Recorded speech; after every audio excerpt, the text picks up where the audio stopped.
আসসালামু আলাইকুম। আপনারা দেখছেন AR নিউজ বিডি।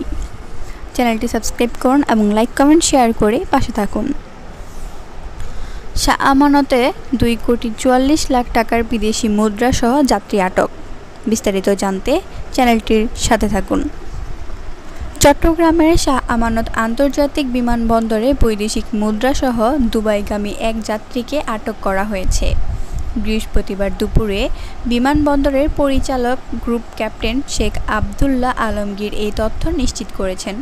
তিনি জানান, সকাল 7:30টার দিকে জাতীয় নিরাপত্তা গোয়েন্দা অধিদপ্তর এবং শুল্ক গোয়েন্দা ও তদন্ত অধিদপ্তরের সদস্যরা যৌথ অভিযান চালিয়ে জাকির হোসেন নামে ওই ব্যক্তিকে আটক করেন।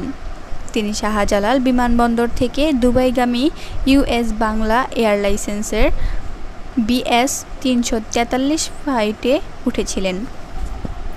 জাকিরের কাছে 2,44,80,000 টাকা মূল্যের বৈদেশিক মুদ্রা পাওয়া গেছে।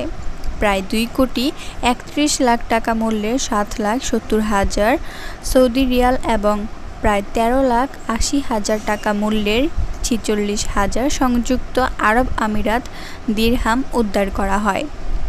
গ্রুপ ক্যাপ্টেন শেখ আবদুল্লাহ আলমগীর জানান, জাকির ঢাকায় বসবাস করেন। তার পাসপোর্ট নাম্বার A03331725। NSI এর একজন কর্মকর্তা বলেন, তিনি টাকা নিয়ে ঢাকা থেকে উড়োজাহাজে উঠেছিলেন।